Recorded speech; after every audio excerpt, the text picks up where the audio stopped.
Okay. Israel is trying to claim that Iran was behind this operation, which makes so much sense.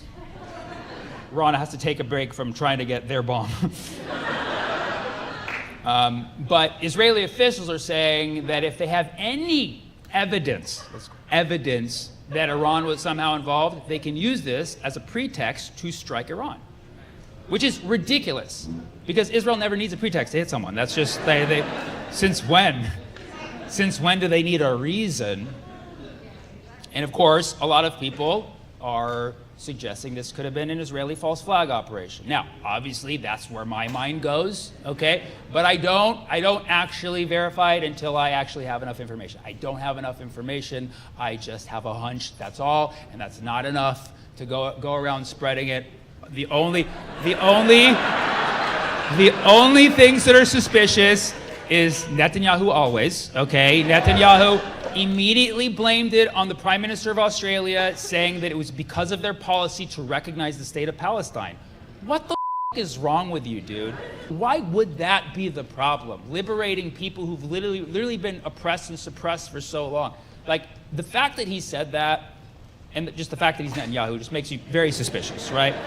Okay, then there's other things, like it was close to a police station, it took them long to get there, fine. I mean, like, you compare that to the United States, you know, it's not a very strong argument. Then there's a guy who like took a photo with blood all over him, and there's like images of him getting makeup done. I don't know if those are real.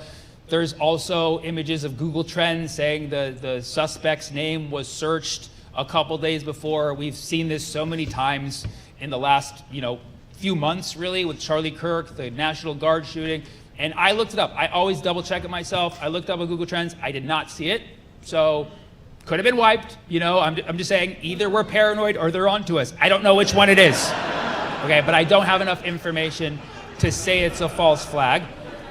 But Israel also, like Israel claiming it's Iran, we don't have that information. So it's like, if you want to be fair about your allegations here, then let's say that Israel planted the shooter as a false flag and Iran planted the hero. I'll give you that if you want. I don't believe it personally, but I'll give that to you if you want to be fair here. That's the nicest. Because there's some people who are claiming that the shooter was IDF, like straight up IDF. There's no actual evidence to verify this, so I'm not going to make that claim, okay? However, I will say he did have IDF vibes. You know what I mean? He was far too trained with an assault weapon for Australia, which doesn't really have a lot of that going on. He targeted civilians. He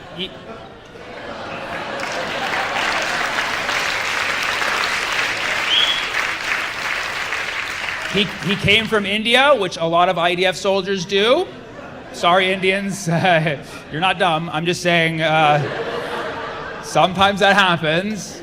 And yeah, he was just like the IDF. He was afraid of a fair fight with a Muslim man, so. Yeah.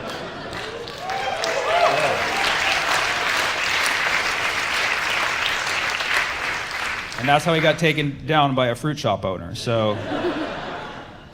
Is what it is. It's so up that there's like this many shootings, like in one weekend, that we forget about the other one because the next one happened the next day, and it's like that one was at Brown University, killer's still at large, you know what I mean? And then the next day was like significant, obviously, because like it was a big deal in Australia, and the hero was a Muslim guy. But I just feel fucked up for like the kids at colleges who go to these schools and just don't feel safe, you know what I mean? Like they don't have like a Muslim shop owner to run up and to be there. So what I'm saying is the theme of the weekend was, what can Brown do for you? Okay. All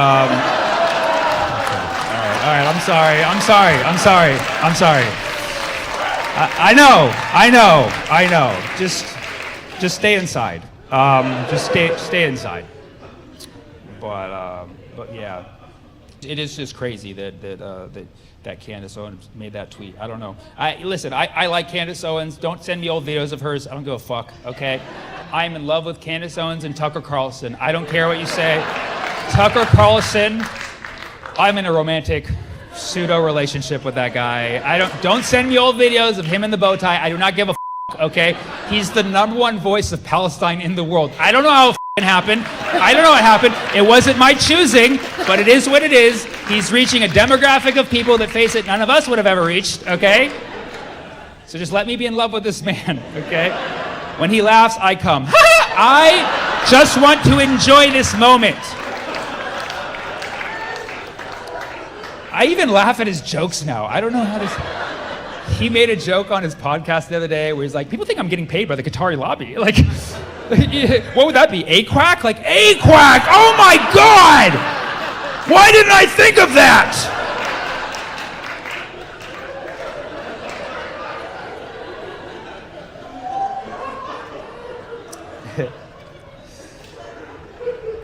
But, you know, liberation is a collective movement. Liberation is a collective effort. And so, you know, my take is let Candace and Tucker cook. Let them cook, okay? I'm going to let them cook, and I'm drawing the line at Nick Fuentes, okay? Deal? Okay? I'm drawing the line at Nick Fuentes. And trust me, I was introduced to Nick Fuentes. I'm sure this has happened to somebody else. I was introduced to him with the videos that I agreed with. So can you imagine when I saw his other work? Somehow his videos got in my algorithm. He's like, yes, Israel's committing a genocide in Gaza. I was like, speaking the truth, man. Who's this guy? I like this guy. Then I see another video. He's like, the Israel lobby needs to get out of our government. I'm like, yes, brother, yes. And then I see another video. He's like, I don't want to live next to black people. Like, what the just happened? So I hate Nick Fuentes. Because he's Mexican, and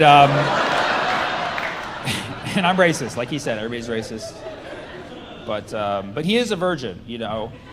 He's a virgin, you know. And a lot of people think he's gay. He could be gay. He could come out at some point, you know. Great for him, but like he's definitely a virgin. And I said this the other night, and somebody said we don't claim him, and I was like, are you gay or are you a virgin? Like which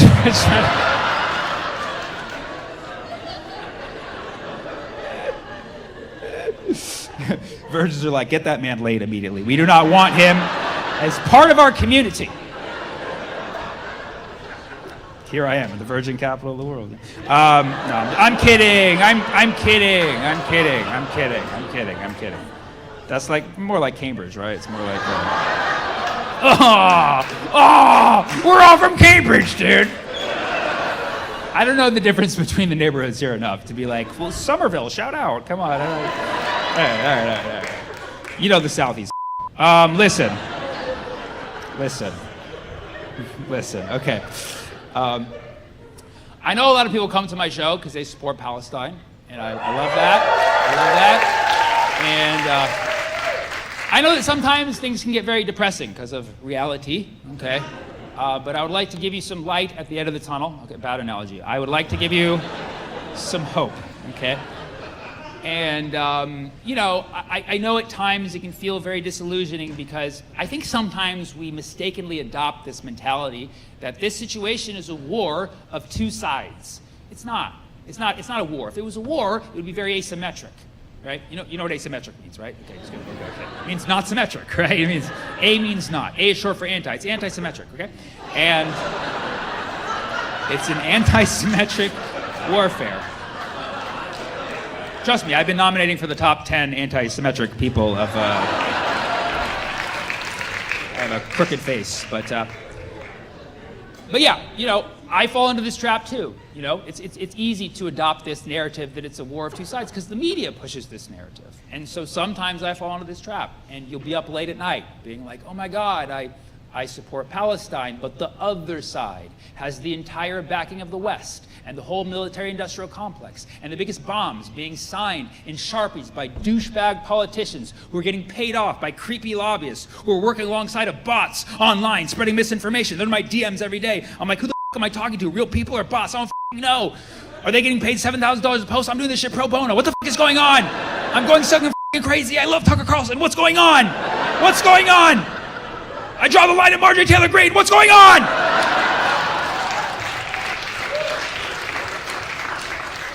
You gotta snap out of it and be like, fine, if this is sides, which it's not, if it is sides, then sure, they have all that, but we have Macklemore. Yeah. We got Macklemore, baby! The #1 white rapper of all time. Don't look it up. He is the GOAT. okay? He's the white goat. His name is Ben, okay? He's a great guy. And then we got Ben from Ben and Jerry's, dude. We got Ben from Ben and Jerry's. That's good ice cream, man. And then we got Miss Rachel. Miss Rachel. She's a sweetheart. She does content for kids. She works directly for Hamas. So I read in the Washington Post. All I'm saying is, there are no sides to history. Okay, this is all an illusion that we see. There are no sides to history. But if there were, you're on the right side. That's all I'm saying. Thank you, Boston. I'll see you next time. Take good care. I appreciate you guys. Love you all. Thank you so much.